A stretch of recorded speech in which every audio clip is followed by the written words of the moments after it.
Welcome, everybody. Welcome to this new edition of the webinar. We're going to wait for a minute or two until people start trickling in. In the meantime, if you can tell us where you're dialing in from in the chat, would love some, audience interaction. So, seeing a lot of New York, New Jersey, Austin. Stephen, you're in SF. Bo, where do we find you these days? I am up in the Adirondacks in New York right now. Sounds horrible. Horrible, Bo. I am in New York City, so today I'm less jealous because at least it's not 100 degrees as it has been, later early this week. We have Himanshu is dialing in from India, so I think probably the furthest away from us three speakers that we have so far. Anyone there? Okay, we have Joaquin from Chile. Anyone that wants to? Oh, the Dominican Republic. Ali, I was just there in the DR in Punta Cana last week for a team offsite. We have Houston, Jersey. Yeah, next time I'm around for a team offsite, we'll meet up. All right, Rhode Island. Quite a bit of different states. A few people lining in from SF. All right. Oh, we got quite a crowd here this morning. Oh wow. Martin is sending in from. I'm gonna butcher the name of the city, Utrecht. Martin, correct me in the chat if I completely butchered. And that's in the Netherlands. All right, Utrecht. Oh, that's infinitely easier. Thank you, Martin. I don't know when I'm going to use it next, but now I feel that I am much better equipped to represent your home city. So appreciate that. All right, I think we have a decent amount of folks there, and I think we're ready to start. So I'm gonna be kind of the moderator today, and like trying to bring out the most out of our two esteemed guests that are the ones that have the insights. I'm Albert Gozzi, co-founder and CEO of Aleph. Aleph is an AI native FP&A platform, and I'm joined today by Stephen and Bo. Stephen, Bo, would love for you to introduce yourselves. Maybe Stephen, you can go first, and then we can pass it over to Bo. Cool, happy to. Thanks, Albert, and thanks everybody for joining in. I've been really looking forward to this. So, my name's Stephen, head of finance here at Rillet. We're the AI native ERP. So I can think about us pretty similar to kind of what NetSuite built 25 years ago is what we're building today. So kind of NetSuite built for the cloud era, bringing ERP online. We're making ERP intelligent. So backed by folks like Sequoia, A16Z, support some of the fastest growing AI companies of all time, like Mercer, Windsurf, Jukebox, Hebbia, and then support lots of other public companies as well. And then very proud to support Bo and his team. So I'm really excited to be here with you today. Good afternoon. My name is Bo Weathersbee, founder and CEO of Till CFO. We are excited to jump on this with Rillet and Aleph. Albert and Stephen, you guys are amazing. It's been great to get to know you guys as we've partnered on the implementation side with both of you, and we dog-fooded Aleph and Rillet ourselves internally and our customers as well. So, Till CFO, we architect, build, and manage finance infrastructure. We partner with finance teams around the world to help them do that. So we have a team of finance engineers ourselves, and Rillet and Aleph are key pieces to a lot of the architecture we build for our clients. Yeah, we get some of the best feedback among any customers from you, Bo. So I appreciate the partnership, and I'm sure Stephen would say the same. I like to start always very basic. We have these fancy webinars. We have titles like Meet the Finance Engineer.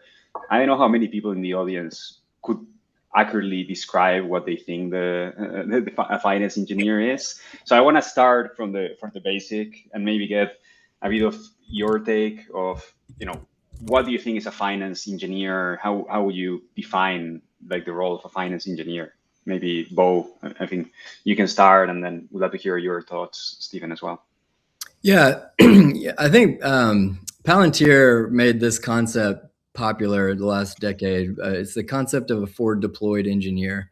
As we think about it and we hire for it, it has three kind of core components with an additional finance and accounting layer onto it. So technical engineering aspect, a platform engineering aspect, and then a solutions architect component to it, where they can decomp complex situations and rebuild it, using first principles. The fourth layer, though, I think is the most important, which is kind of having the finance and accounting domain expertise to overlay onto that technical expertise. That's truly what kind of brings it into being a finance engineer. So you mentioned, Bo, like, let me say it back to you, right? Like you said four skills, like one that is the finance domain expertise, which was the last one you were talking about. And then you have three that are on the spectrum of finance person to engineer, maybe a little bit closer to those engineering skill sets, which were, platform engineering, solution architect, technical engineering. Is that the way they think about it? It's like a mix of that finance expertise and some of that technical. That's right. Yeah. And what's really exciting about this moment for a lot of finance and accounting professionals is the execution around the engineering is starting to become commoditized by the models.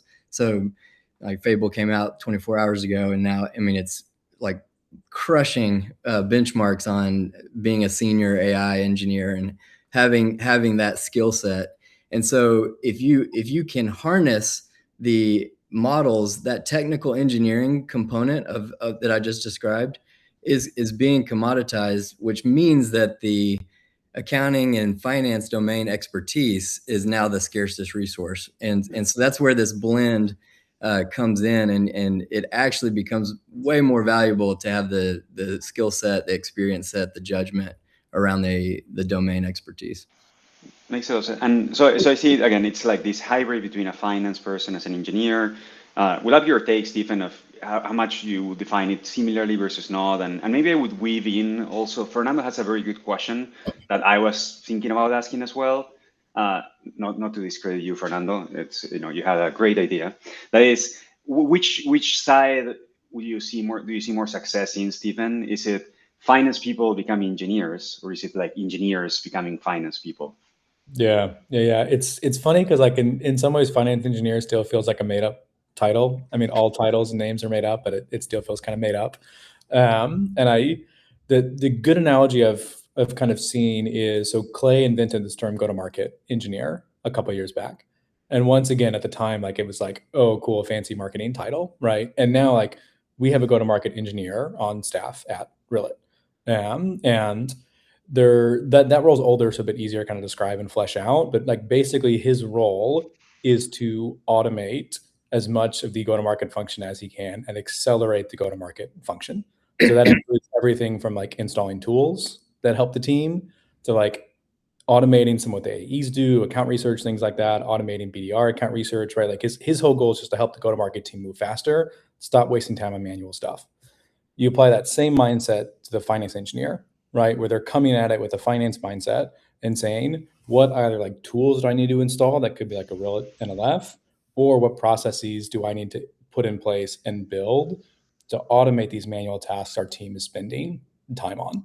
And that's where I think like the kind of difference in mindset shift is between like kind of typical, FP&A function of reporting versus like finance engineer. Is it's less like, how do I get the work done? It's really like, how do I do the work better?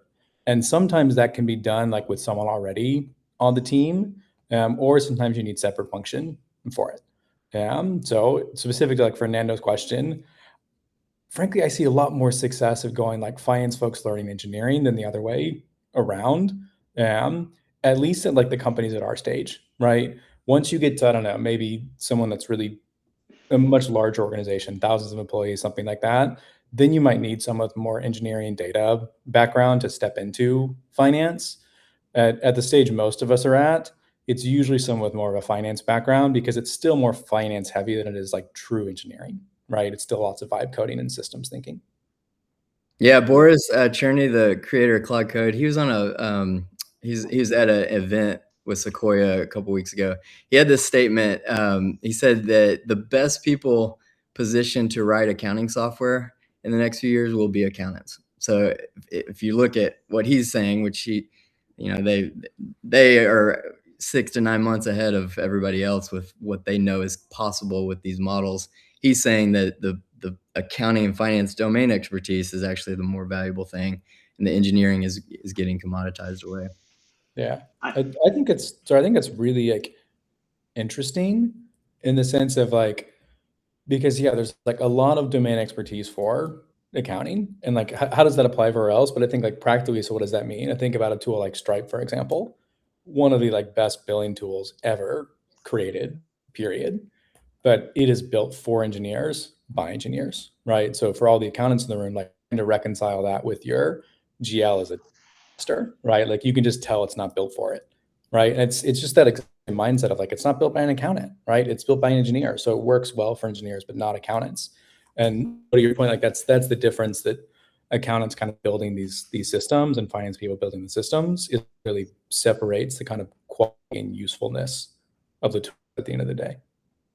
I'm trying to think, I'm a member in the audience. I attend this webinar, and I will leave with I think you both are going to be very in favor of you should have a finance engineer, right? Like just I'm hinting at that from your answer so far.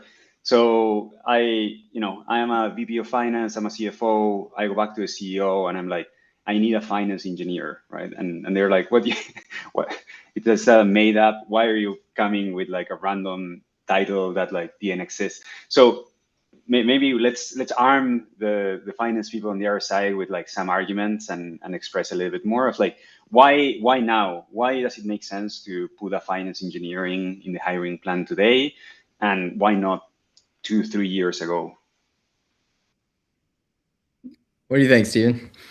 Oh man, I love this. I'll share a couple examples. So I see Veronica Bruce in the chat actually, which is awesome. So she's a Rillet customer and has a wild vibe coding story. If I can share it here, is she had seen everything happening with vibe coding and pushed to kind of be able to do it internally, and was initially told by I think it was IT or something like, no, like we don't have Claude, you can't access Claude. And she's like, I pay the bills. Like I know we have Claude, right? And finally, like they said, okay, fine, you can use Claude for your team or like for you personally. And then quickly, like within a couple of weeks, like she proved the use case, right? Like shipped some cash reconciliation, kind of modules, features, was able to show like, hey, look at the value I've created in such a short time. And then leadership was like, okay, wow, amazing. Yes, let's like roll it onto everybody. Right. And so there she wasn't kind of fighting for that finance engineer title specifically, but was fighting for the automation and like led with proving it first. The other thing I've started to see, I've now seen this at 3 different companies, is when they hire for that accounting or finance role they're looking for already, instead of looking for like a pure traditional background or traditional kind of JD, they write it with that AI enablement in mind. So one CFO I knew, like he, rather than hiring like an FP&A analyst, specifically went out and looked for a finance engineer. And the goal is one, then to, instead of hiring an FP&A analyst, take the current folks doing FP&A and help accelerate them, right? Automate what they're doing. So then the pitch for kind of leadership and headcount is not necessarily net new. It's more so like, can I replace someone else with this because they'll enable folks across the org instead? Yeah, I'll give a live example that happened this week for us. So I think the reason why is because your system architecture is what makes it possible to fully harness the power of these models. I mean, these models are now insane. Like Fable is an incredible. I've been playing with it the last 24 hours, and it's incredible. But it has to be harnessed, and the infrastructure and the context and the access to the context has to be built. It's probably a little bit like when businesses were going from being physical businesses to internet businesses. You had to redesign how all of your company's information flowed. Like you no longer needed inbox, like physical filing cabinets. You now needed Amazon Web Service S3 storage buckets. And so that, I think going through that transition was probably really easy to know I am an internet business or I'm not an internet business. This transition is just as big to re-architect all your systems, but it's a lot more ambiguous of whether you're, AI native gets thrown around a lot. It's probably going to become like saying you're an internet business at some point. But right now, an AI native business has been redesigned from the ground up to enable these capabilities. And the architecture is really important. And the two examples I'll give is we dog food everything that we do for our clients. So I will use it for our own finance infrastructure. And so wanted to put Fable to the test. There's this problem that we've had with, we've been migrating over our billing from an old antiquated system to Rillet's native integration with Stripe. And so, we haven't had the time to do it. And 2 or 3 months have transpired and it's just gotten to be a complex mess. So I wired in a couple of MCPs, so the Rillet MCP, the Aleph MCP, our billings MCP, and then Slack to give it context. And I scoped the project, hit plan mode in Claude Code, and then told it to go, and it crushed it, like down to the penny. It was able to, and using Aleph's data pipelines and data structures in Excel, created fully auditable sheet for me to look at it, because Rillet is awesome in this way. The MCP is awesome in this way, where you can not only read, but you can write. And writing is dangerous, but it is the most powerful thing if you truly know what you're doing. And so it was able to read it. It presented it to me. I could see the auditable file that Aleph had created. And then I said, okay, go. And it went and completely did. It told me it was about 100 different write actions in the system, in Rillet system. So created customers that hadn't been created yet, created contracts that needed to be renewed and updated, backed all those invoices, spun all that up. All that being said, we have the architecture and the partners and the systems to be able to point Fable at. A friend of mine was telling me just yesterday, he'd been trying to break into Claude Code, and so he wanted to sit down and point at QuickBooks to pull a report. And so he it's a family office. They have 50 plus QuickBooks books in their system, and he could not get past the authentication on the right books just from the very get-go. Gave up completely and wasn't able to pull the exact report. This is the difference. Like having an infrastructure that is architected from the ground up with MCPs into all the systems, and versus not having that. And it's a totally night and day difference now. So that's as I think about the why now, like this finance engineer architects this and makes this possible and gives companies this new capability to harness these agents. I know Stephen is going to ask you the name and the email of that, person with the 50 QuickBooks accounts. I saw like, Stephen, like, just like, thinking about that. No, and I think it makes a lot of sense. And I like to go back to one of the things that you said, Stephen, and then tie to what you were saying, Bo, of going back to the headcount plan. I know why this week I'm doing a webinar tour. I had a webinar yesterday as well, and we're talking about how in many cases people are spending a lot of money on AI, but they are not seeing a lot of ROI and a lot of usage, right? And all of the crazy stories of, people burning through the budget in 2 months, the budget for a year, etc. So I do think that I really like what you said, Stephen, about in the end, if you have that finance engineer, you should see some of that in terms of, okay, we're planning of increasing our finance team, but now we can, keep finance team flat as we scale as a company. I think there needs to be some element there to justify, and I think it's fair to hold the finance engineer to that bar and being able to drive that level of automation and efficiency. Tying it back to what you were saying, Bo, I want to go into kind of like what's in the JD. I keep going on the people should leave this webinar being able to have everything they want to hire a finance engineer if they choose to do so. So what's in the JD? I think things that I've heard, and I will let you go deeper or add new, is a little bit of like systems. They should be, maybe they shouldn't be a decision maker, but they should be involved in, should I buy, legacy ERP or FP&A software, or should I buy, Aleph or Rillet? I think they should be involved in the decision, and access to MCPs and other things are part of that.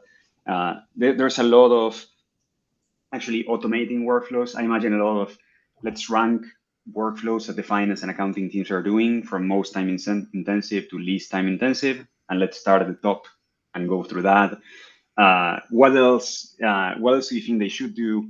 Are there any things that they shouldn't do? Like, do you think that the best? For example, I have and I'm gonna stop the monologue, but one of the things is it good to put the finance engineer to, okay, now you should own payroll or you should own AP for a month, and that's there's this thing in engineering called pain-driven development. Of if you feel the pain of doing something, you're more likely to do something to change it. Yeah, how would you do it? Yeah. I'll speak to the hard skills and then the soft skills. And the softer ones are the harder ones to hire for, but the more important ones. The hard skills, I think they need some kind of accounting and finance experience. So they need to have been in a finance department. They need to have been a part of a finance team, accounting team. They need to have some sort of educational background around that, like a CPA, CFA. All of those are really important signals to show that they have the domain expertise and the judgment, which is, as we've discussed, becoming the most valuable skill set.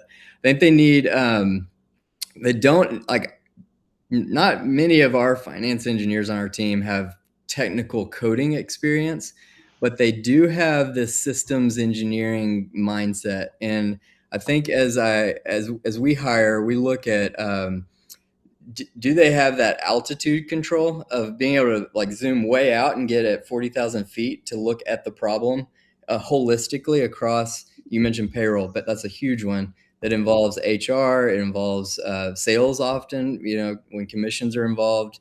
It involves obviously finance, operations. So they need to be able to see the system as a whole integrated unit. But then they need to have the altitude control to go all the way down into the details to understand, like, when you process payroll and it does not have a native integration and all you get is an export of CSV, how do you work around that process, and how do you structure the data pipeline so that it ingests correctly?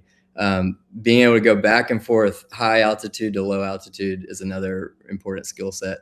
Then the third thing I would say is just a sense of curiosity. Some of our best engineers on our team are curious people. That one was so curious he moved to Russia to learn about Russia's economy and during grad school, and so just that wide-ranging curiosity about how the world works and how things operate is important. Nice. Albert, you guys do this as well. How do you what are what's your thinking as you hire people that have to be able to put themselves in the seat of a finance professional that lives and breathes Excel all day long with the data engineering, that they have to succeed at building Aleph software? Yeah, I do think, to me, a lot of it goes back to like, you want to have and I think there was a comment from Hugo in the chat that I think was pretty good, and I would tie to my answer of Hugo was saying leadership can tell you everything should be AI native. Why do you have a finance engineer? Why not everyone should be a finance engineer?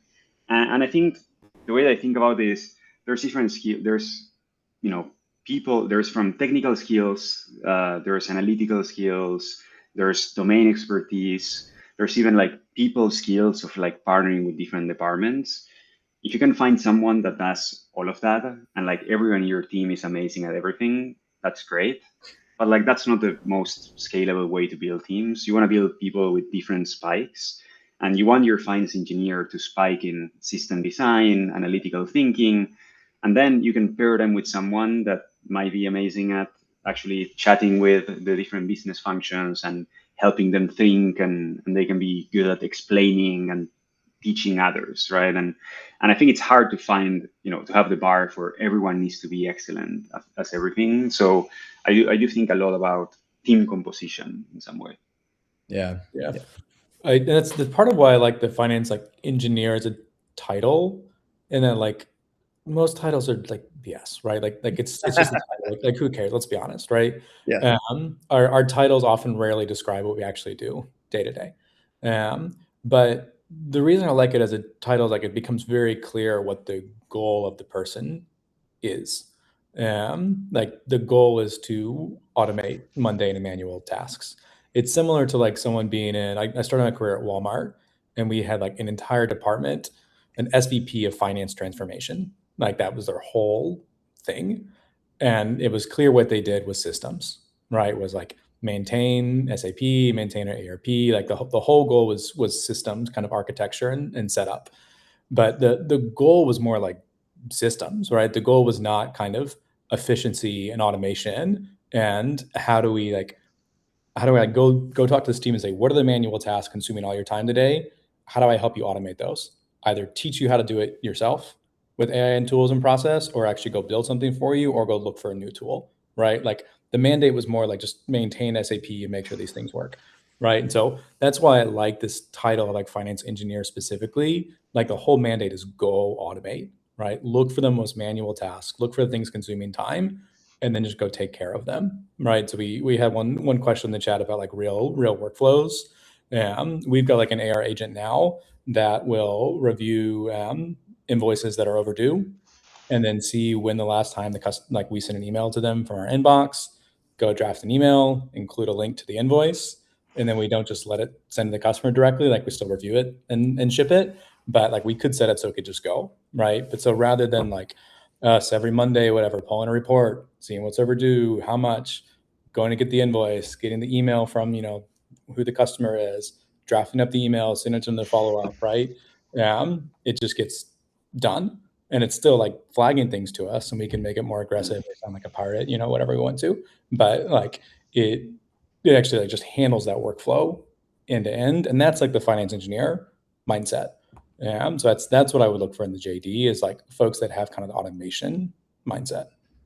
Yeah, and I think to me, piggybacking a bit of what you were saying, Stephen, is I think us as people that are building software or offerings in the space, we're doing all we can to make it easier. But there's a lot of value. It's the Rillet and Aleph MCP, I think work very well. But someone smart that is looking at that with and understand the problems is so much better than just telling add Aleph, add Rillet, solve my workflow, make no mistakes. There's still a lot of customization that is needed. There's a lot of business context, and I think unraveling that ball of wool that business processes are, I think is one of the biggest skills. I wanna switch gears a little bit based on some of the questions in the chat. I think we're good. That is, we've been talking a lot around hiring for the finance engineer, but there's other persona here that is people that want to become a finance engineer, right? So I'm a finance person. I always tinkered. Maybe I was writing some, macros or Google Apps script. So I lean a little bit technical, and I I've been playing with Claude Code. How do I go from I'm tinkering with this to, okay, now I can change my LinkedIn title and call myself a finance engineer? Yeah, I would say the very first thing is you have to decide if you're okay banging your head against the wall. Because it is, we're very much in the fact that everyone's on this webinar means you're in the 0.01% of AI right now. And we're in such early innings, and the tools are really powerful, but they're still really raw and rudimentary from probably what we'll see in 2 to 3 years. So you have to be a tinkerer. So you have to decide, do I want to just wait for everybody to figure this out and adopt it later and buy the software later, or do I want to be a part of building this now live for for my company. And if you are in that camp, which is way more fun, I think, as a builder and entrepreneur, then I would say dive into Claude Code or Codex as like a starting point. Go figure out how. And we actually have we built this for our own team to get everybody off of Claude Chat to Claude Code, but we built a open and we open sourced it. Happy to share the link if you want to reach out to me. But a Claude Code course for finance professionals inside of Claude Code that starts with what the heck is a terminal and how do I start Claude Code inside the terminal. And because a lot of people get intimidated by that, and that's an important stepping stone. And then you're curious. This is where that curiosity takes shape. Is you just start brainstorming, and you can just say, "Here, help me brainstorm a couple of like workflows or use cases. Here's some of the fires that I have on my plate for this week." And you can pick one and start to just kind of go back and forth with it. And so that's the very first step I would take, is dive into Claude Code or Codex and start there. Stephen, what I mean, you guys are prepping, right, to release the Finance Engineer Vibe Academy, which I'm super stoked about. Exactly. Specifically for this, because so like we've been hosting these kind of vibe coding webinars every Friday for the last, I don't know, almost like 2 or 3 months now. I've been showing lots of what people are building, and some folks have started building and built some amazing things, but a lot of folks are still wondering, like, where do I get started? Right, exactly your question about like what's a terminal and all these things, or you kind of try it once and hit roadblocks as well. Like we've got a Slack community for finance folks called the Close Club, and there was a thread. I think this was last week or week before. Someone tagged me in there, and I was in meetings, and I saw there were like 100 messages in there, and someone had gotten stuck with Claude Code, and folks were trying to troubleshoot and suggesting this, suggesting that. It still wasn't working, and going back and forth, and like it was awesome. But like this is what we're dealing with, right? Is we're trying to, like, we all have jobs already, right? We all have a million things we have to do, and then figuring out how to like pause and take time to automate it is very hard. So we've got, like, we've done this now across like all teams of the company. Is like I think every other Friday for most teams have like an hour and a half blocked, and the whole point is to build something with that time, right? And so like intentionally blocked everyone's calendar from leadership, right? Permission, right, to stop whatever you're doing and spend time like building, automating, right? Because otherwise, like, it's always like, I'll do it tomorrow, right? Like, I'll do it Monday, right? Like it's easy to push this stuff off, but if you kind of have that mandate to get time dedicated to it, then it really becomes kind of worth it. We did this exact same thing. We called it a promote yourself day, because we're moving from AI as a chatbot to a coworker, and so delegating the things that we don't want to be doing anymore, promoting ourselves to being the manager of the AI. It's the concept. But the reason we did it, and we had everybody block off our schedules. It's a super expensive day in terms of our time, but we made the decision to do that because you do have to go deep. Like, there's a focus aspect of this. You can't splinter if your time is splintered, like so many. I've been in the accounting and CFO seat, and you get splintered into a million different Slack messages and responses and customer, questions, and you have to push out all that noise and dive in. And so often what we find is it happens in the late nights or early mornings when it is a little quieter, unless you're super disciplined to block your time out. Or if you are the leader of a finance team, you could have a, promote yourself day where you say, all right, guys, we're going to get on a couple of Zoom calls throughout the day, but the focus is going to be building with these tools and surging toward a workflow that you can build. Yeah. One thing I would add is that, and I very much like those ideas. I think we've done versions of that, and like AI hackathons internally and ways of promoting.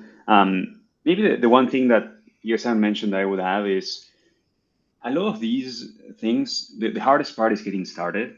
It's, imagine that you're not really an Aleph customer. You need to buy tools, set up, like there's a lot of activation energy of like getting started. Even when you start a workflow, there's a lot of like setup things that, maybe, like the agents don't know that, I actually write my years, with 4 instead of like 2 years, and there's gonna be things.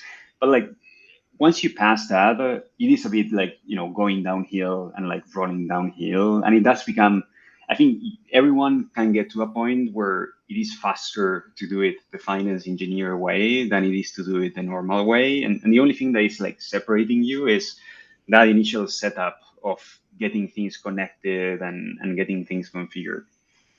Yeah. Here's another practical thing that we have our team do is we seed once you do get set up in Claude Code, we seed everybody with an intent framework document, and we have a prompt for this. I can share that too if you want to reach out to me. But That'd be awesome. the intent framework basically is an interviewing process. So you run the prompt and it interviews you about what your job is. But it gets into the nuance of like what your job really is. Like to Steven's point, it's not VP of finance. It's, fixing all sorts of issues with all sorts of systems. And so through that conversational flow, it starts to learn about the guardrails, like what you want the AI to make decisions on versus what you want it to give you approval on. And it works through your goals and priorities, force ranking, value sets, because so much of finance is it depends. Like the answer just depends. And so there's judgment trade-offs. And so you can encode that judgment to some degree. Like fortunately, there's still humans involved in all this stuff for all of us. But this type of a framework is a markdown file. Just common language would be like a text file that the AI looks at every single time that you ask it a question. So it has the appropriate guardrails, context, judgment that you've encoded, and nuance, so that as you work on your company's systems, every response is more tailored and shaped to exactly what you're doing. And this is where it starts to become more like a coworker. That if you're a manager and you have a direct report, that direct report's job is to do their job as if they were trying to do, be in your role. And so that, I think that's an important piece too, is setting your infrastructure up right. And there's lots of little practical ways to do that. Yeah, awesome. There's a couple questions in the chat that I want to cover, kind of like maybe a little bit like rapid fire before we move on. CJ was asking, why code over co-work? Why would you, even within the Claude ecosystem? I would start with co-work just to, if you have a question around that. It's designed to, it's essentially under the hood, it's essentially the same thing. Co-work has a UI layer on it that's a little bit more knowledge worker friendly, non-technical friendly. Once you get into Claude Code, you can move faster and do a little bit more technical things, but co-work's a great starting point. And co-work is these labs, they leapfrog each other. And right now, OpenAI with Codex has leapfrogged Anthropic's version of co-work. So Codex actually is probably a little bit more user-friendly even than Claude Code is. Steven, anything you would add there? No, nothing to add. I think Bo nailed it. The and some is like preference from what I've seen. So I initially started in a lot of like Claude Code terminals specifically, and it makes me feel much cooler. I'll be honest. I still don't really understand everything going on there, but I feel like I'm a real engineer or something. Now I do a lot more just in like Claude Code's desktop interface for it. Yeah. Because now you can do multiple instances at once, and it's actually pretty clean and looks good. And that one has become easier to navigate. So some I think is just personal preference. Like I generally just encourage trying it and see what you like. I will say we had this epiphany moment back in February where we did these AI office hours, and one of our controllers brought this problem around RevRec to us, and so we would do these AI office hours. He was using Claude.ai, which is the web version, the most common, the chatbot that most people are used to, kind of the ChatGPT style or version for Anthropic. And so we tried to solve the RevRec issue using, we hadn't introduced Claude Code to our team. I didn't want to intimidate. So we tried to use the Claude.ai to do the work of RevRec. And so it was like just a massive failure. It just totally hallucinated, did not get anything right. He sanity checked it. It was wrong. I was like, why? Because I had done something similar, not the exact same thing, but I had done something similar the week before using Claude Code. And so after we got off the chat or the Zoom call, I went and used the exact same prompt with the exact same data files, but used it in Claude Code, and Claude Code nailed it. I had a few tweaks, so I shouldn't say nailed it, but I had to do a few tweaks, but far significantly surpassed what we had done in Claude.ai. And the only difference was Claude.ai, the web chat, is not designed under the hood in the same way that Claude Code and Claude Cowork are. So if you're hearing all this vibe coding stuff and you're only in Claude.ai, the reason is because it's actually a completely different infrastructure under the hood that shapes and harnesses the model's capabilities. And so if you're on Claude AI, I would say switch over to Cowork or Claude Code as fast as possible. I will play devil's advocate here and do the opposite. I agree with a lot of what you both are saying, and just for sake of argument, I will play the other side of,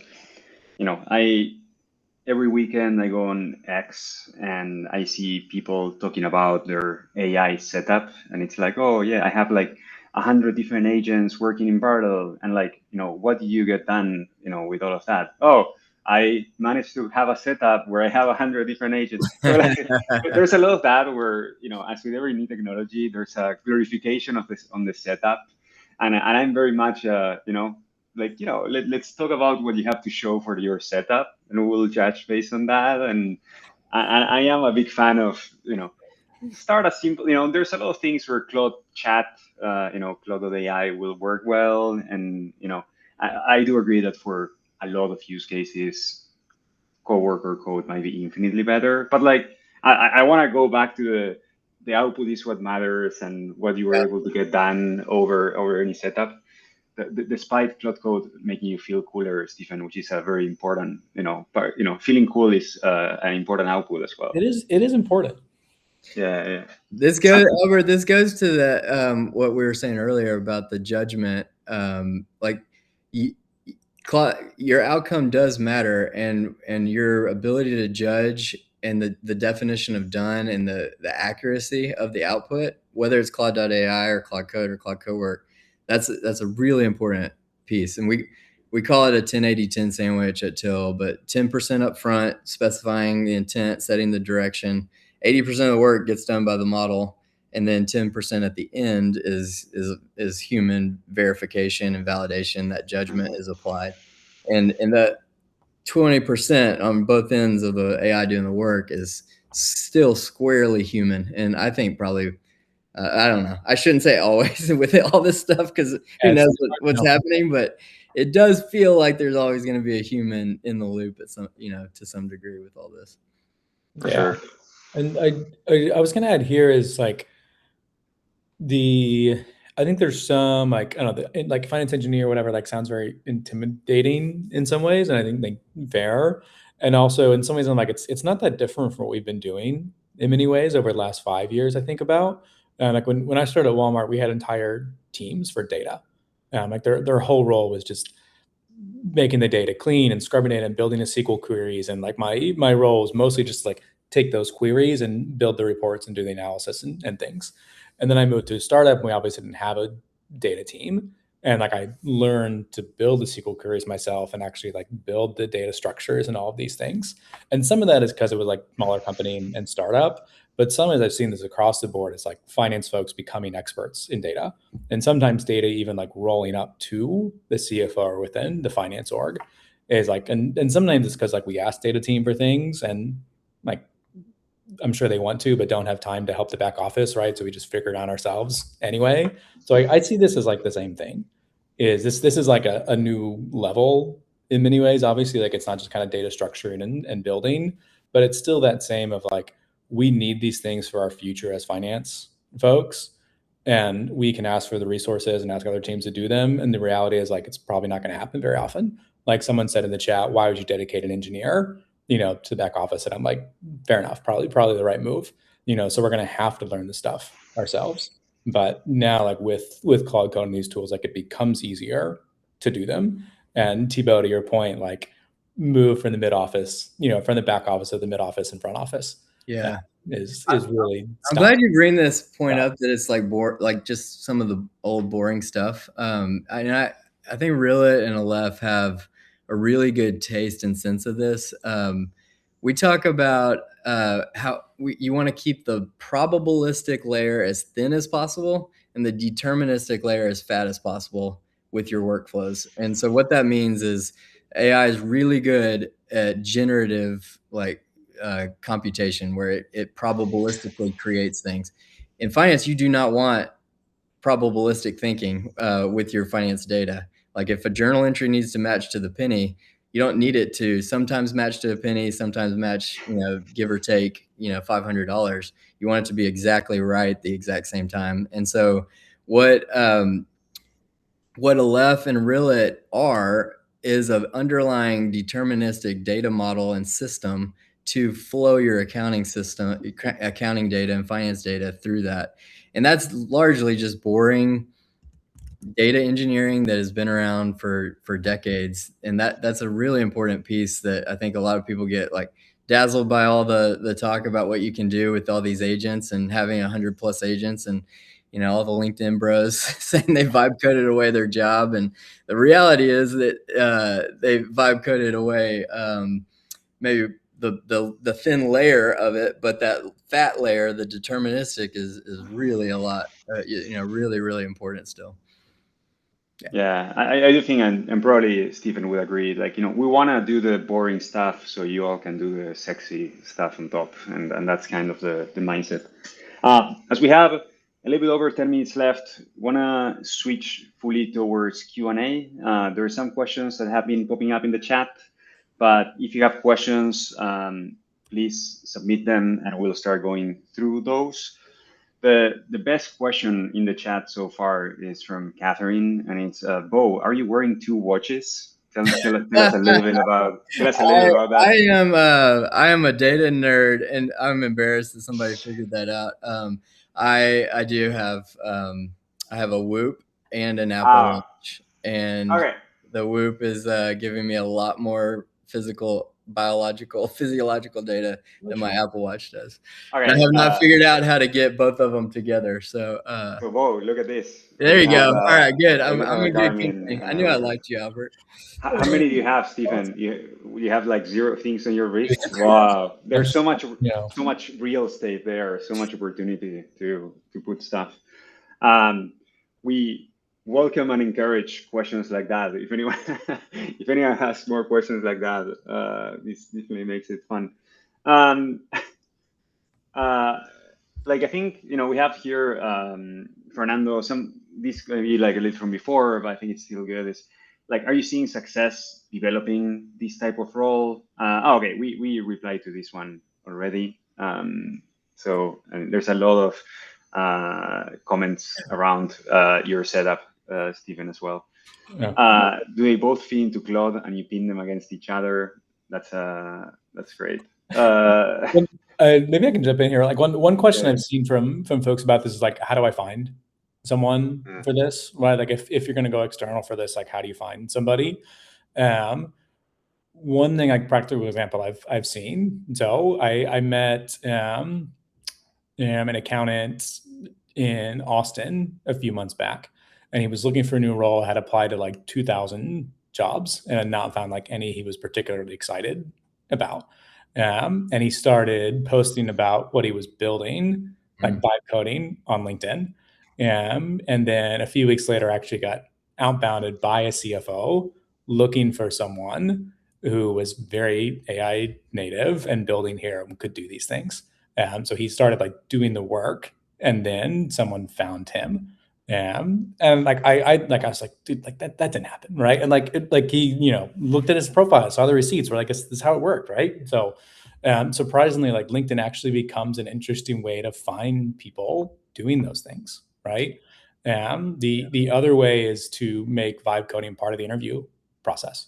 This was really enlightening for us with some of our like our marketing hires specifically, and some of our data hires, is like give them a data set and say like you need to use like vibe coding for this. And especially interesting because then like as we drilled into the data, some folks could explain it really well and some folks couldn't. And it was very clear like which folks used AI and then also understood the data themselves versus the folks that used AI to just do the analysis and then didn't understand the underlying data. Yeah.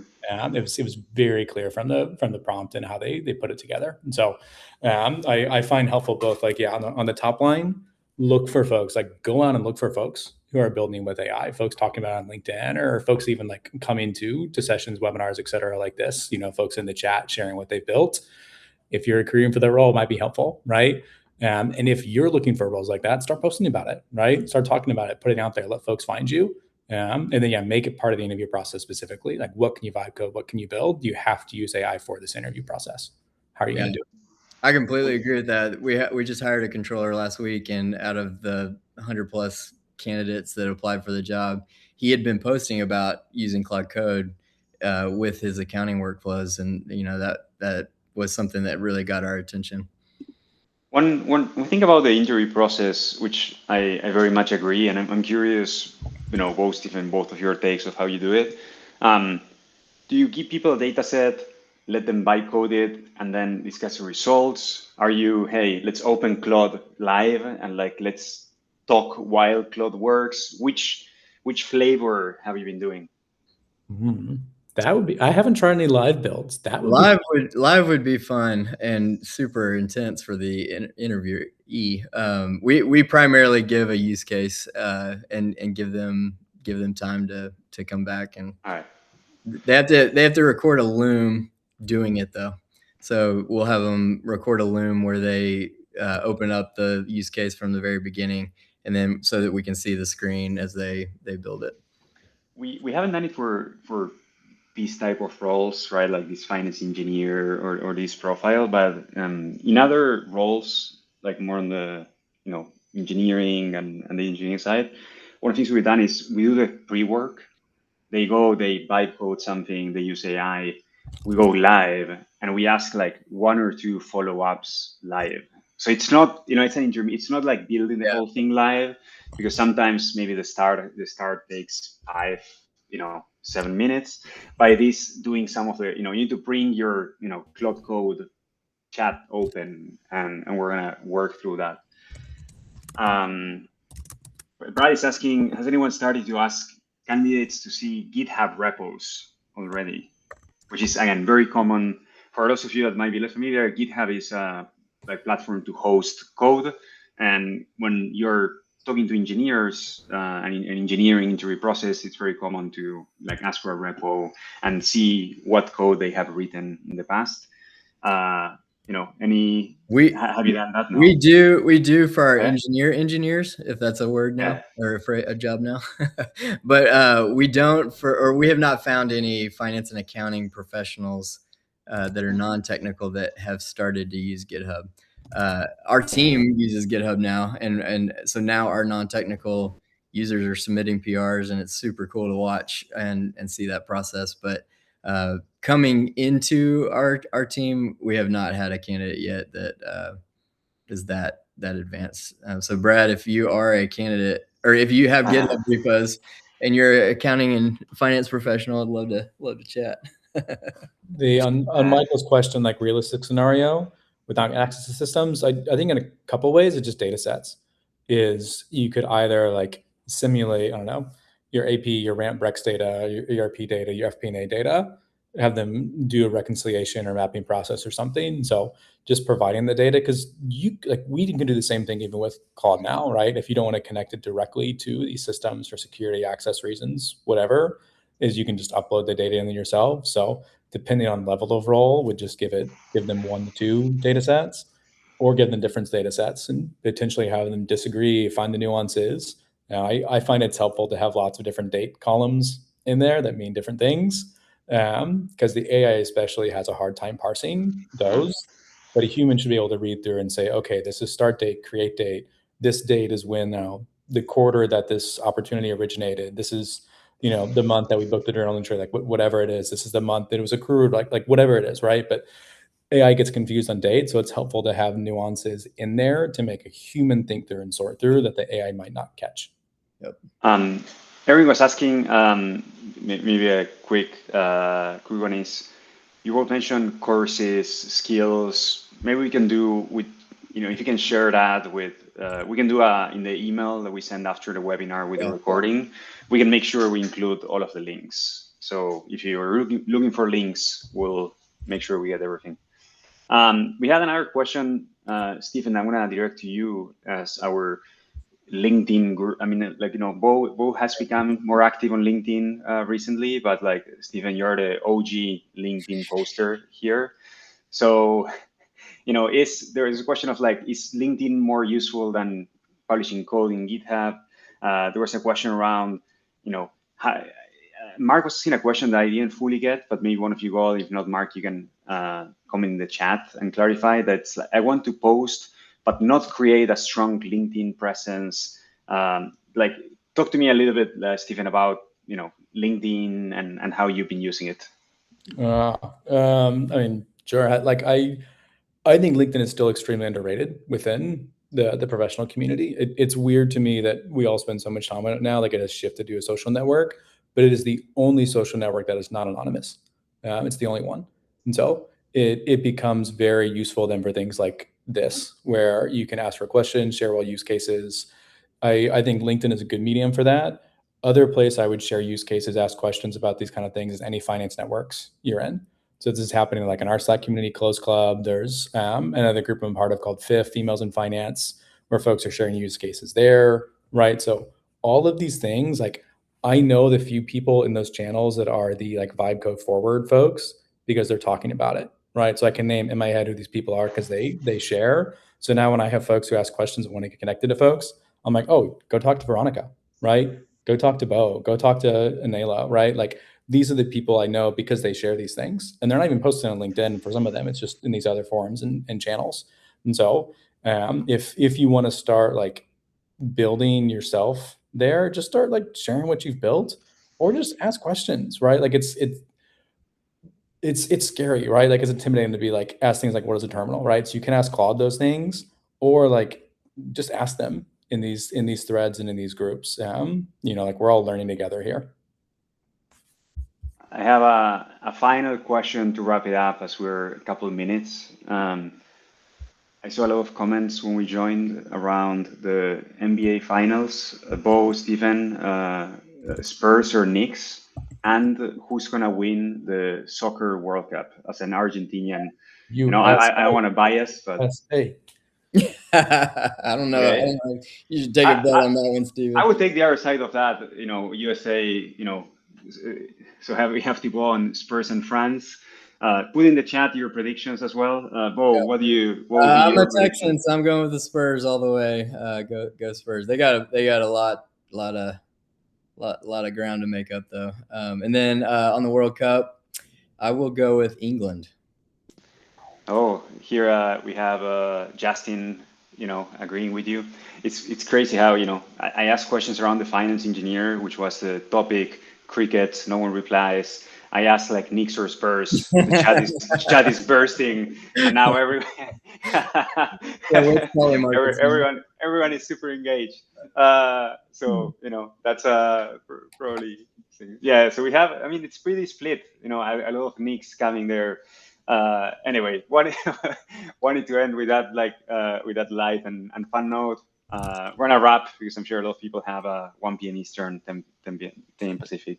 Thank you, Stephen. Thank you, Bo. This has been great. Thank you, everyone in the audience, for dialing in. You guys are great. Yeah, we had a lot of fun. Thank you, everybody. Keep building.